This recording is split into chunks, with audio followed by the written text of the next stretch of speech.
Il y a quelqu'un qui m'a dit dernièrement « Mais toi, t'as besoin d'une maman pour te dire comment tu dois penser ». Il m'a dit ça parce que quand je connais pas un sujet, je me renseigne de façon officielle. La télé, Wikipédia, ChatGPT.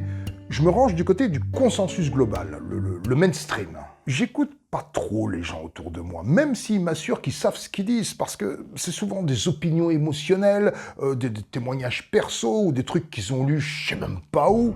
Je me méfie. Il avait raison de dire que j'ai besoin d'une maman, dans le sens des gens ou des sources qui ont de meilleures connaissances que moi, qui réfléchissent mieux que moi. Une sorte d'autorité bienveillante de référence à laquelle je peux me rallier, même si elle peut se tromper. Comme d'autres ont besoin de croire en un dieu. Quand j'étais petit, je me rappelle que ma mère m'avait laissé choisir un jouet dans le magasin. Mais quand je lui ai montré celui que je voulais, elle m'en a conseillé un autre. Elle m'a assuré que celui-là, j'allais m'en lasser super vite. J'ai insisté pour garder mon premier choix. Mais elle avait raison, j'ai joué 5 minutes, puis après j'en avais plus rien à foutre. Je constatais qu'elle savait parfois mieux que moi ce qu'il me fallait.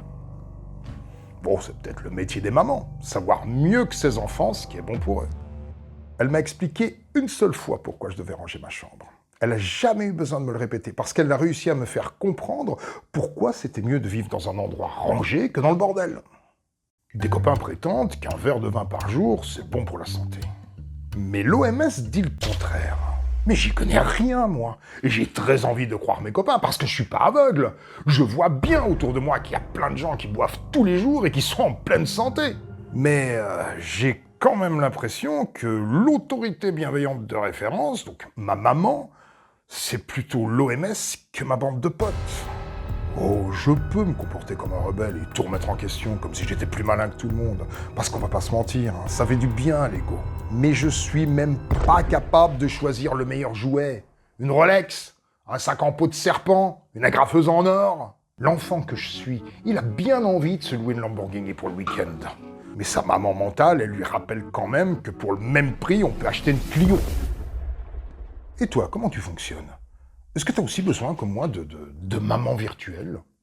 Ah bah non, parce que toi, t'es un bonhomme. Ton intuition et ton intelligence suffisent pour comprendre le monde et déjouer tous les pièges, grâce à ta pensée en arborescence de HPI, couplée à ton expérience de vie, même si t'as que 16 ans.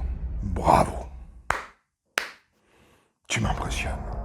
Parce que des gens exceptionnels comme toi, on en rencontre une fois toutes les 10 secondes.